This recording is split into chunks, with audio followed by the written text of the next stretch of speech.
Sasa huyu DCI anafikiria Wakenya ni wajinga. Pale alipetoa taarifa akaulizwa hii maneno wamesema, Sio Rigiji alisema, alijuaje? Sasa anapindua anasema tumeona wale ambao wametajwa walikuwa wameongea na Rigiji kwa simu, labda ni walimpatia hii maneno. Wanaamini Kenyans are not fools.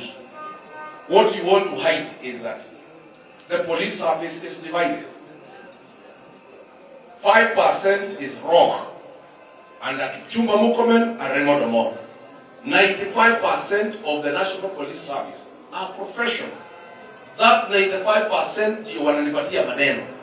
The police is divided right in the middle between 5% who are wrong, 95% who are professional. So don't cheat the people of Kenya. Ati maneno Rigiji amejua from suspects. Suspects ya mauaji mimi natoana nao wapo. Na mimi nilikuwa Monyoro. Hii polisi ya Wakale inajua Monyoro. Mimi nilikuwa Monyoro. Na kama wewe kuna mtu alinipigia simu, usikuje kwangu uandike taarifa. Kama na write a statement. Kwa sababu mimi siwezi kuja DCI, siwezi kuja polisi. Mimi nimepita hiyo kiwango. Mimi niko kiwango ya rais. So wewe kama kuna watu walinipigia simu, kama niandike statement kwangu.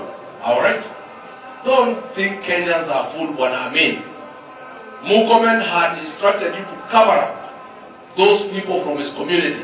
The 3 killers ya polisi ambaye ndio walikuwa wametumwa na Ichung'wa kuua mimi na Matiang'i na Kalonzo siku tulienda Kikuyu police station.